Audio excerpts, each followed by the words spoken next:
The following talk is offered freely to ensure that no one is ever denied access to these practices and to these teachings. If you feel inspired to make a donation to support this offering, you can go to my website at jonathanfoust.com. While you're there, you can also sign up for a monthly newsletter designed to support you in your practice. Thank you, and enjoy.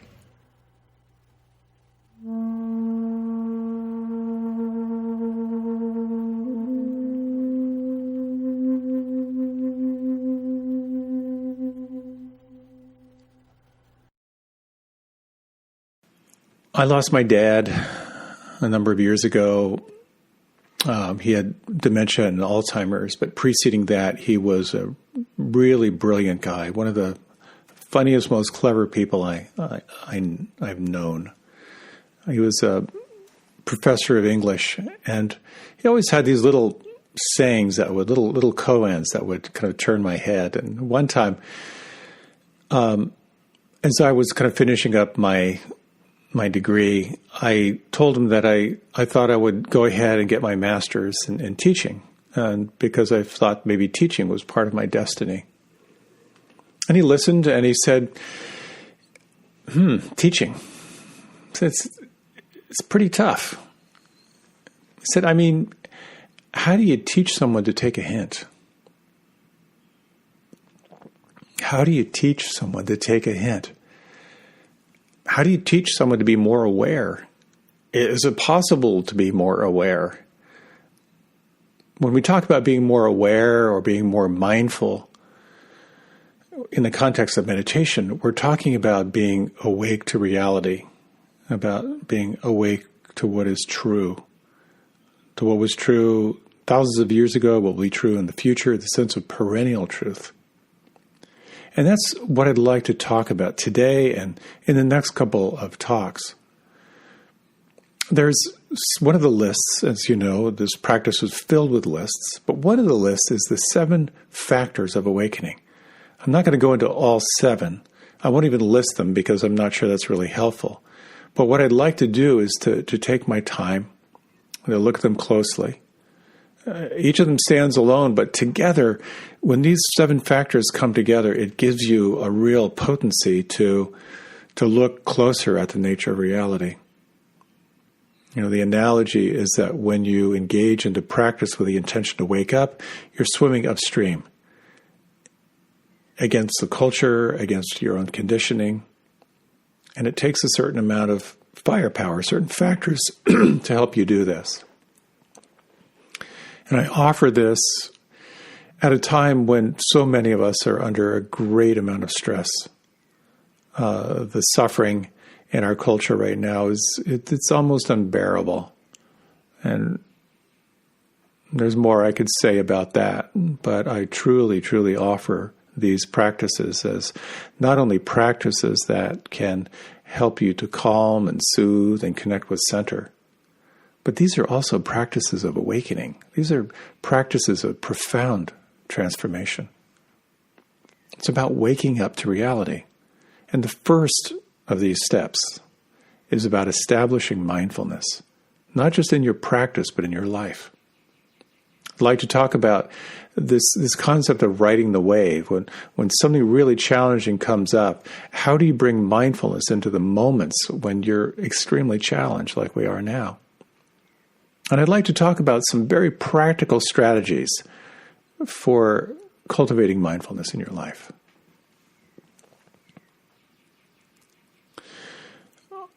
I have the privilege of being part of long retreats, 7-day retreats, being one of the teachers, which is offering talks, leading meditations, but also working with people as they're trying on these practices and letting the virus of mindfulness do what it needs to do internally. So we have private meetings, and we have meetings in small groups throughout the course of the week. And I'd like to kind of track in this talk, the little time I have here, what it was like working with someone who was just doing fine and then suddenly kind of overcome with anxiety and worry in her practice. She was worried, are her parents going to be okay? Do I have enough money for retirement? Is my relationship really solid? Just that firestorm of doubt, anxiety, fear. And she was basically asking me, how do I get out of this? How do I get free from worry? She said, I feel like I'm eternally spinning. I'm getting reactivated. I'm digging deeper and deeper holes for myself. Maybe you know that feeling when you just feel stuck. It's like being on a hamster wheel of just circular thinking, the same thoughts cycling through again and again and again with no resolution and no insight. And this is really what mindfulness practice is all about. It's about getting free. It's about cultivating a sense of happiness. It's about learning how to open into these immeasurable states of heart and mind that is awake to reality. You ever have random happy attacks? When you feel happy for absolutely no reason whatsoever? I hope you do. I really hope you do. And when I get those random happy attacks, there's this sense that this is home. Like this is where I'm supposed to be. In a sense of like, it's so easy. It's so simple. It's just being in the grace of presence. And then I'm stuck again. I'm caught in some wheel.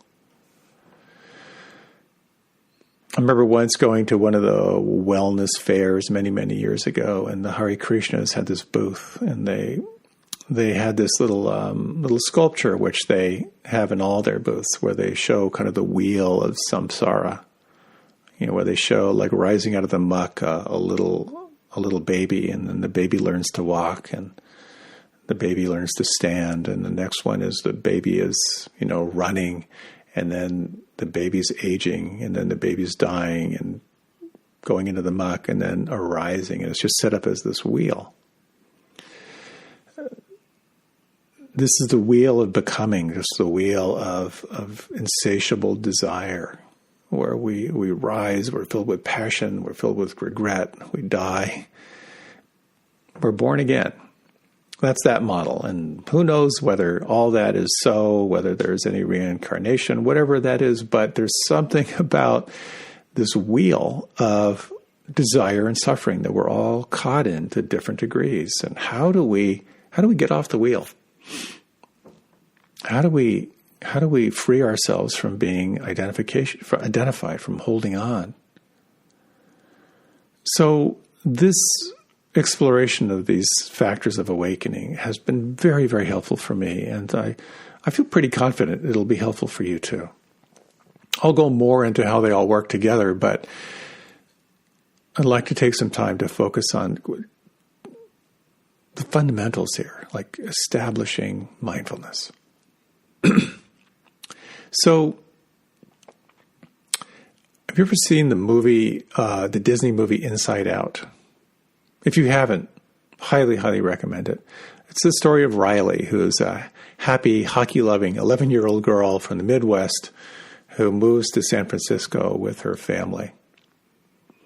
There's a lot of stress in this move for Riley, and she's got a lot of emotions that start to come to the surface in her 11-year-old brain. And the movie's all about the representation of these emotions.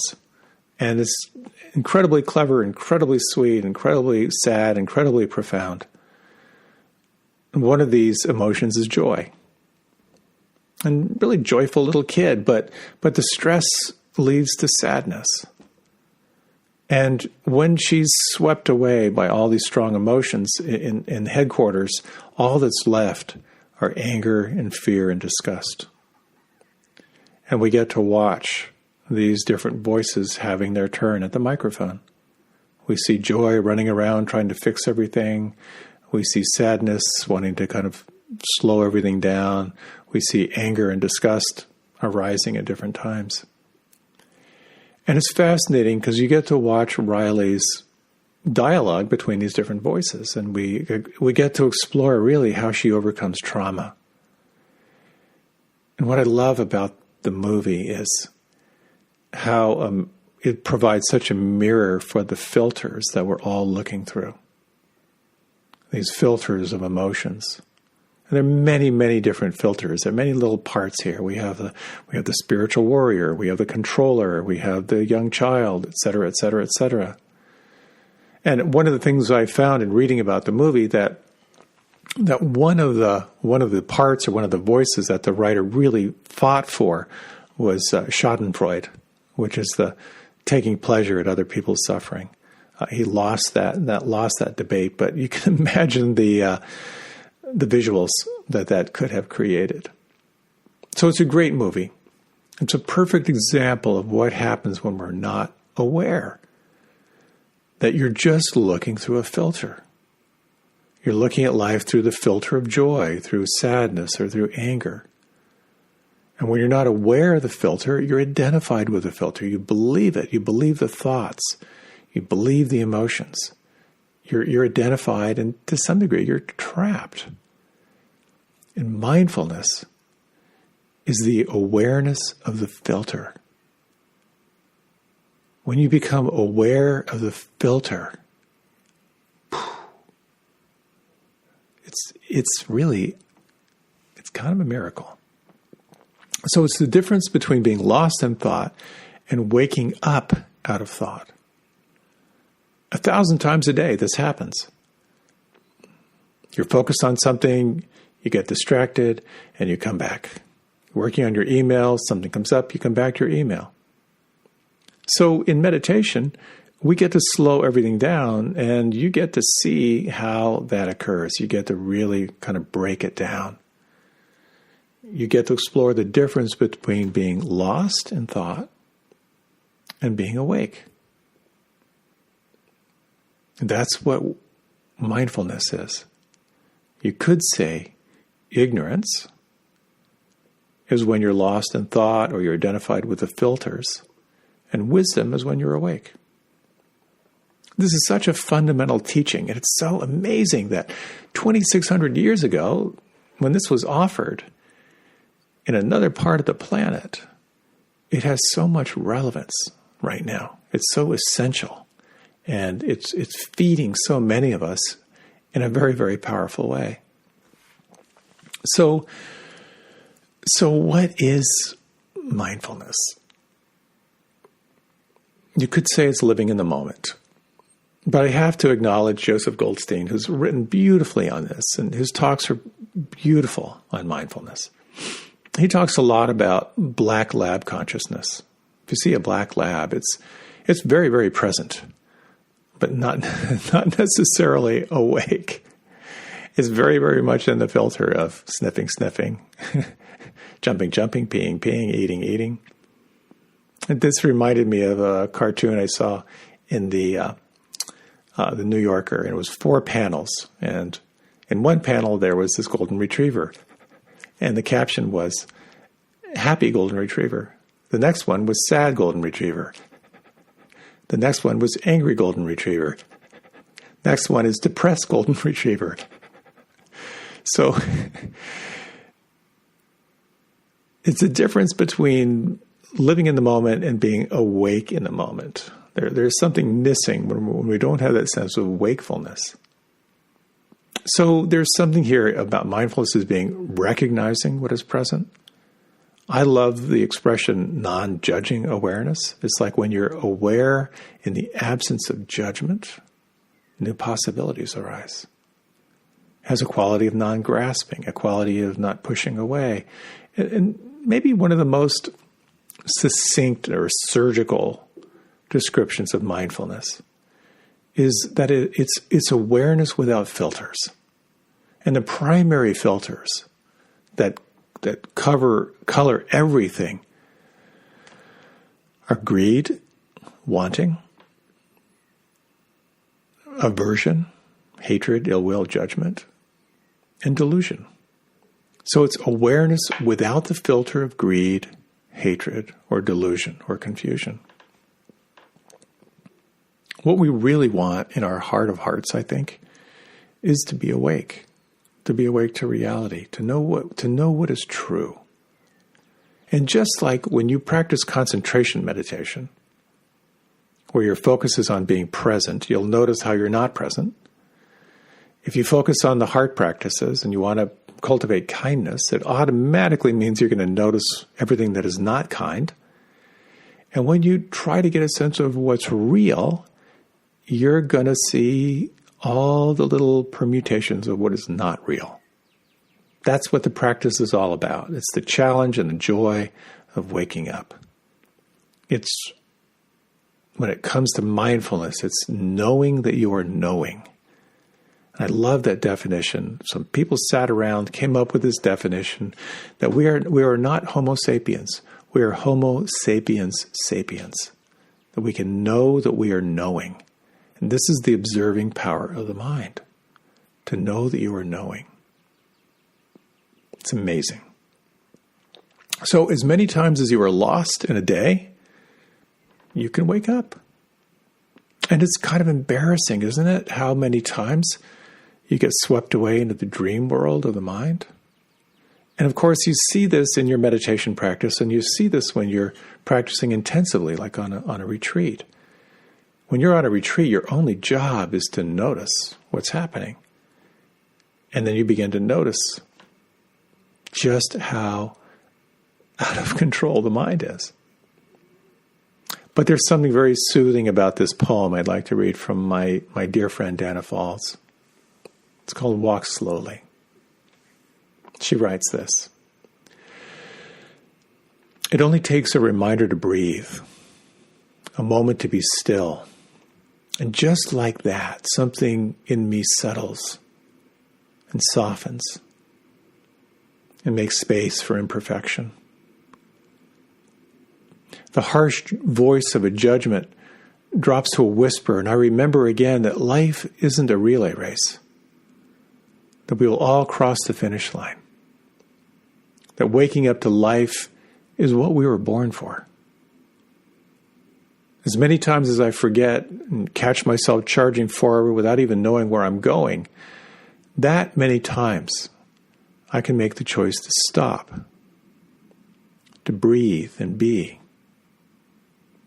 and walk slowly into the mystery.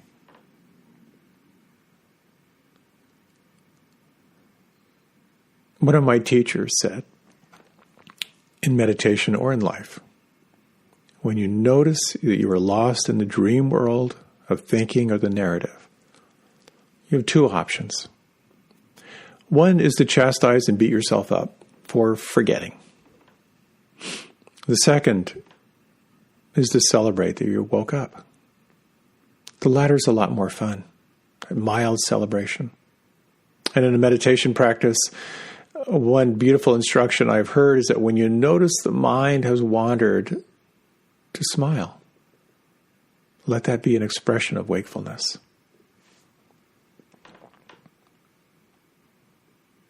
It's so simple. It's just not easy. There's a story of one of the benefactors of the Buddha. One of the donors was with the Buddha, and they're looking down on their little community. And this donor said, "How is it that everyone who follows your practices seems so radiant and so happy?" And the Buddha said, "Well, we're aware when we're sitting, we're aware when we're walking, we're aware when we're doing chores." And the benefactor said, but everyone sits and everyone walks and everyone does their chores." And the Buddha said, "Yes, but how many of us are aware when we're sitting and we're walking and we're doing chores?" This is the observing power of observation. When you're not lost in your story, you're present. You know that you're knowing. And it can open up such a powerful inquiry. What does it mean to be alive? What is a thought?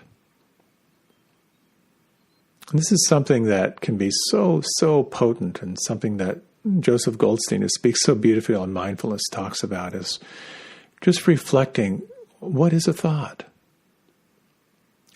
There's content in a thought, and there's value in the thought. Our whole life is run by thoughts. Do this, do that. But what happens when you're stuck in those thoughts, when you can't turn the thoughts off? And of course, what happens when you believe all your thoughts? One of the most powerful things that happens to me every time I do a long-term retreat, I have this head smack. And I realize I don't have to believe every thought. When we become the one who's aware of the thinking process, freedom begins to open up inside. So back to my interaction with this woman who was caught in anxiety and worry. And we explored the attitudes she had about this whole process. And she thought, well, here I am realizing I'm not a very good meditator. I should be able to figure this issue out so I can move on to this retreat and move on to my life. This shouldn't be happening on a retreat when I'm supposed to be peaceful. I came here for insight, to get a sense of what's possible, what's next in my life, and here I am. I got to get out of this. Of course, this is the classic dilemma. When you are filled with unpleasantness, you naturally want to nuke it and move on to something else.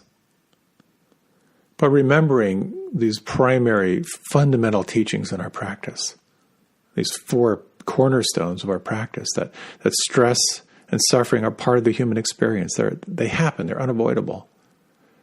That the source of your stress has something to do with clinging, identification, with attachment.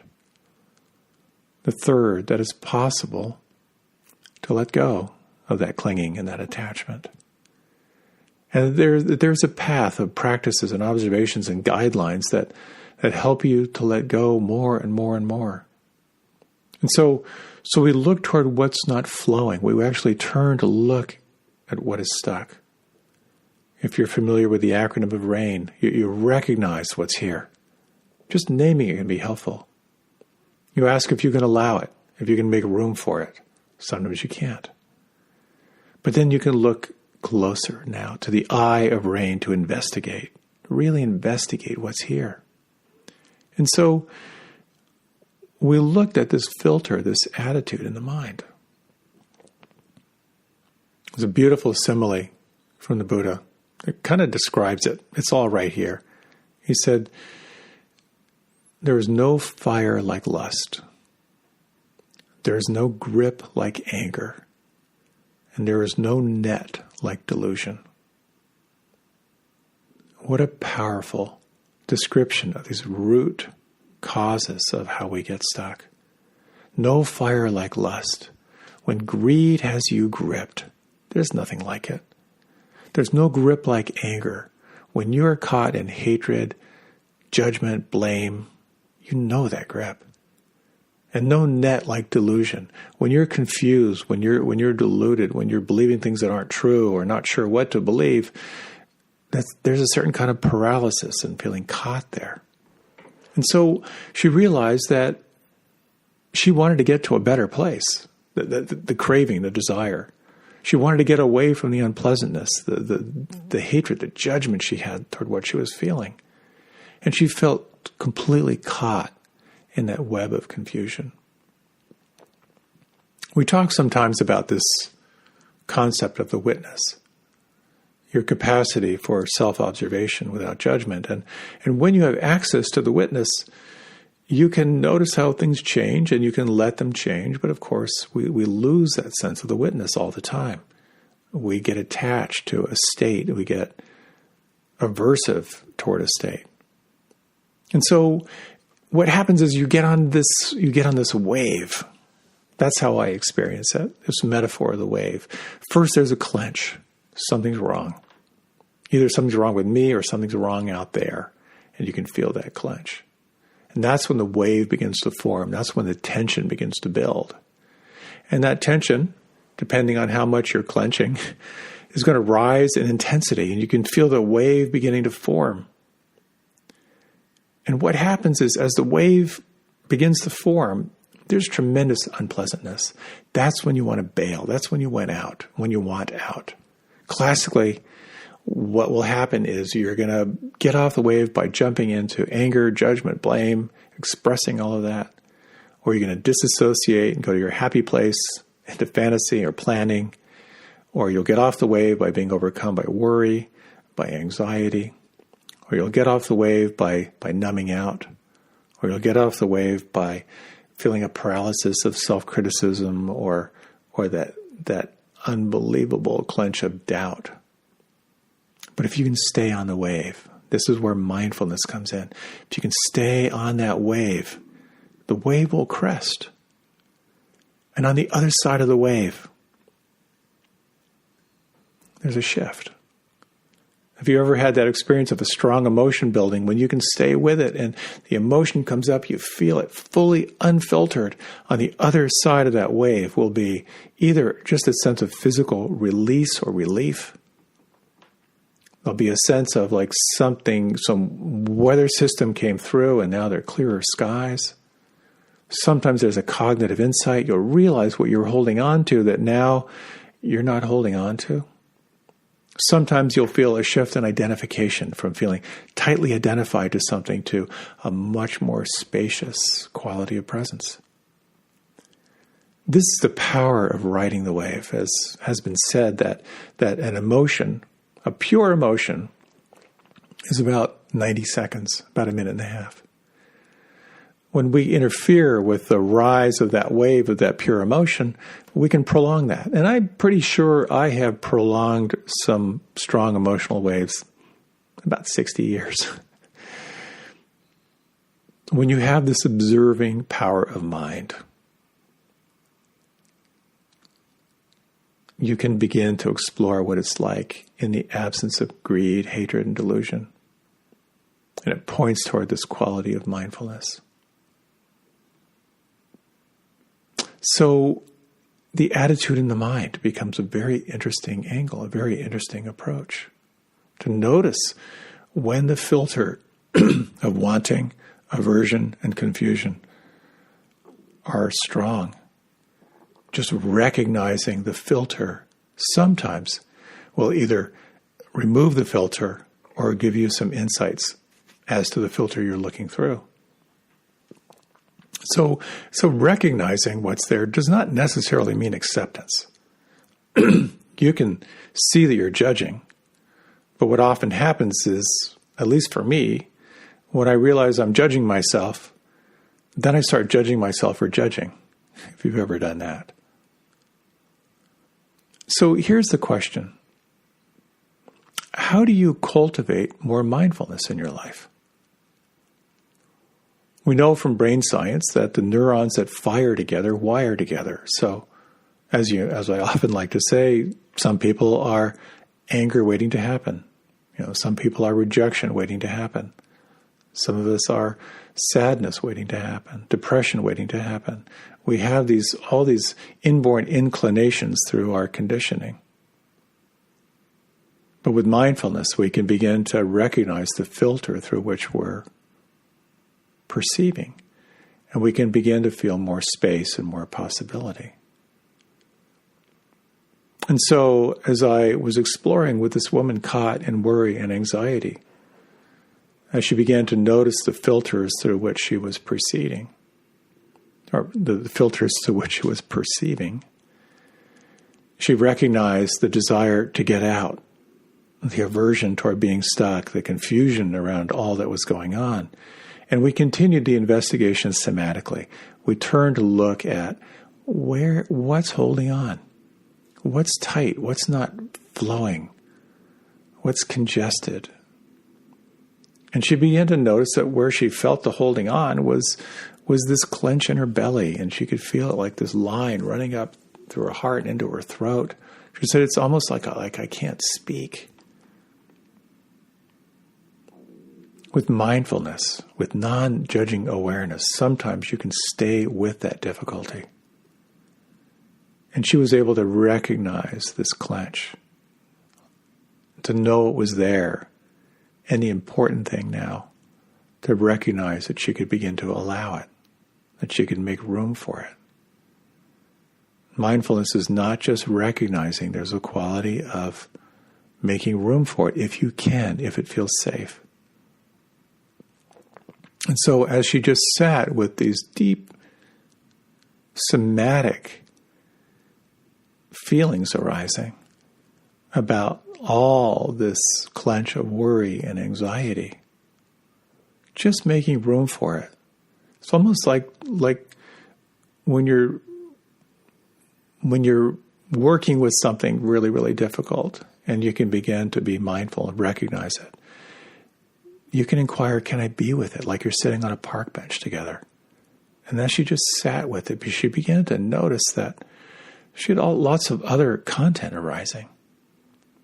And then she said, I just remembered my mom saying to me, you're too needy. You need to learn to do things on your own. And I remember how much that hurt.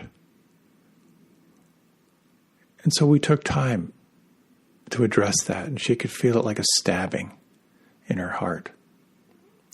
And then she began to recognize that in the hurt was this tremendous sense of anger and this tremendous sense of, I'll show you. I'm not going to need anything anymore. And she said, and now I take care of everyone. I don't have needs. I run the house. I take care of my parents. I take care of my kids. I provide income in my household. And I realize all this time I'm trying to prove her wrong, that I'm responsible for everything. I don't need help. I can do it myself.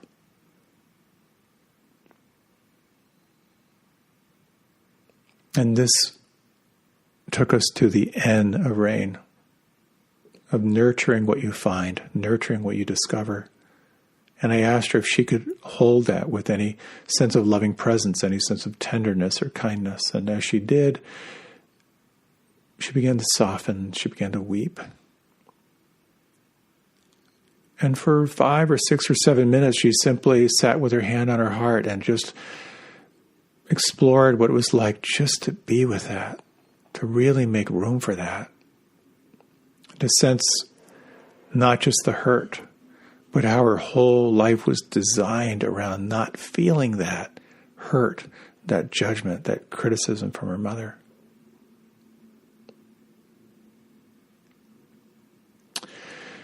That was my last interview with her. And I didn't have the opportunity to follow up or talk with her, but I certainly had a sense that something profound had been released. And can you sense the power of that wave, of riding the wave, staying on it with mindfulness? It's about moving from resistance to acceptance, to the sense of this is what's happening right now. It's really easy for me to talk about this. It's pretty simple. Be aware. But it's not easy, and that's why we practice. That's why we cultivate this observing quality of mind. So in the little bit of time I have left, I'd like to share with you a couple kind of pragmatic things that you can explore in your practice. And one of them is a technique that for some they find tremendously helpful. For others, it can be a little bit irritating or a little bit challenging. And it's called noting, mental noting or labeling. And it's just as you're practicing, you're just using words to describe what you're aware of. It might be, in, out, hearing,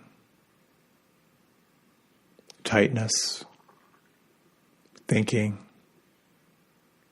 in, out. What this does is it can bring a focus, it can bring a clarity to what's actually happening moment by moment by moment. And it's a way of sort of verifying that you're actually connecting to the moment. Are you really connecting to the moment?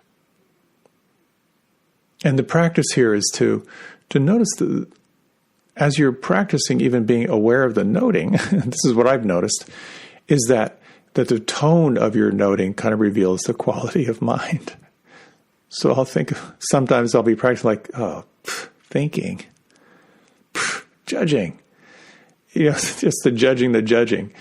It's kind of a soft noting, a kind of a soft tone that can give you a sense of continuity. It's good to experiment with it. Some love it, some find it kind of irritating, but what I find is when I'm in a really big storm, something really strong is arising, then it's really, really helpful because there's so much happening when there's a lot of energy flowing. Just like, tight belly, slowing breath, rising heat, pulsing anger, fear. Just that noting can be really, really helpful. And we'll practice a little bit before we close. Another is something that I mentioned earlier, which is just noticing the attitude in your mind. You can just, from time to time, inquire, what's the attitude now? And this sort of reveals the filter through which you're viewing, where you can see if there's a wanting. You can see if there's an aversion going on, if there's some confusion going on. And this has been very, very helpful for me when I have a headache. And I'm sort of like noting from time to time, like, what's the attitude in my mind? I really want this to go away. Oof, the aversion, just seeing the aversion. Can I make room for the aversion is the next question. And who am I without the aversion can sometimes open up new possibilities. When it comes to this practice of mindfulness, there's a classic phrase which is used a lot, that what is happening is not that important. What is important is how you are relating to it. Mindfulness points toward the possibility of viewing your experience moment by moment without the filter of greed, hatred, and delusion. Discomfort is not so much an issue in meditation as it is how you're relating to the discomfort. It's just so fundamental. It's so close in. What I find is these practices about mindfulness, I just need to hear it again and again, because it has to do with cultivating that quality of pure wakefulness, of non-judging awareness. It's amazing. And just as when you focus on present moment, you'll be aware of how you're not. When you focus on non-judging, you notice how you judge. If you ever walk through a supermarket and find yourself glancing at people's cart and completely judging who they are and how they're eating, you can't. It's just there all the time, and being aware of it can be so, so powerful. It's a way of cutting through to come in contact with what's here. It's a way of truly finding freedom in a turbulent life. Let's take a few minutes just to practice together, and we'll review some of these particular techniques. This will be just for a few minutes before we close. So if you like, you can close your eyes. And if you would, take 3 slow, deep breaths.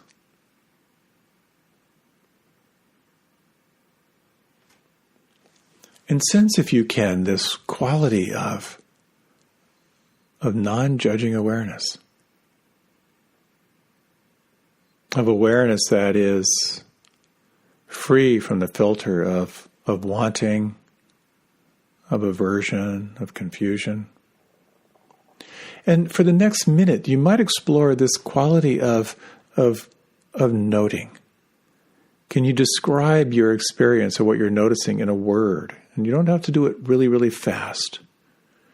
But just to give a name to what you're noting. It might be in and out, or thinking or hearing.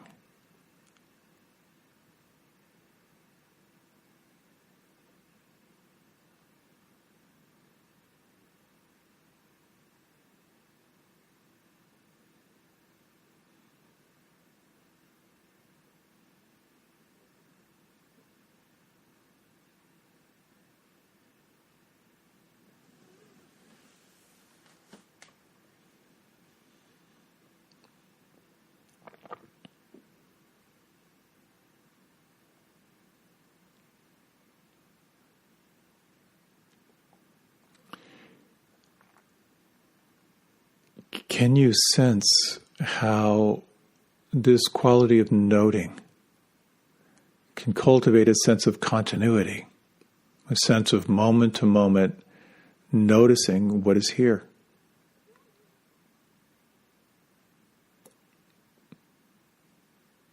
And you may find that this practice of noting is something you might like to incorporate more in your practice, or it might just be kind of a go-to tool that you might draw on from time to time, particularly if you're going through something really challenging, to kind of break down the moment-to-moment awareness of what is here.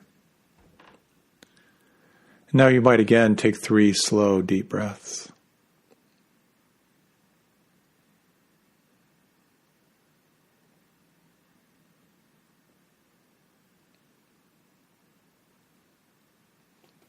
And then sense, if you can, what is the attitude in your mind right now?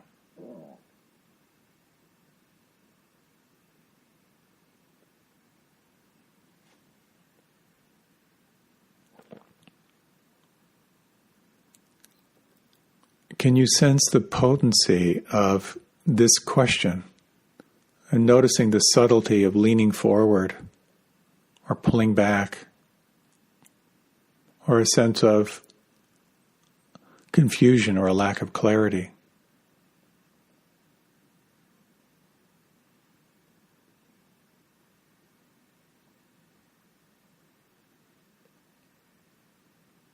This fundamental quality of mindfulness, sensing this quality of pure awareness, unfiltered through these roots of greed, hatred, and delusion.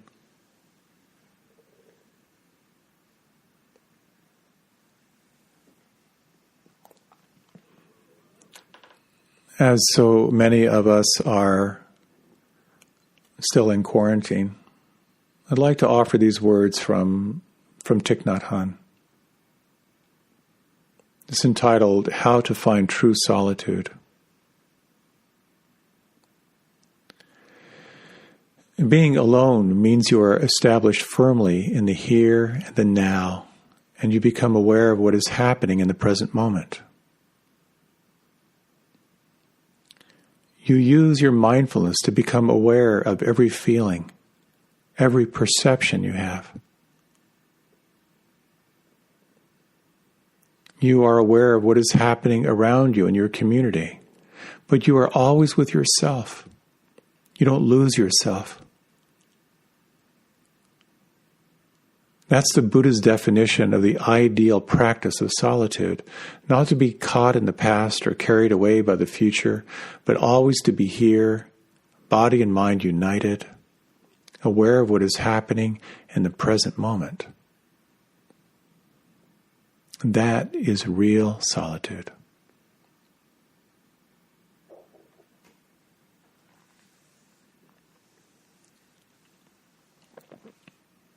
As you're ready, you can deepen your breath.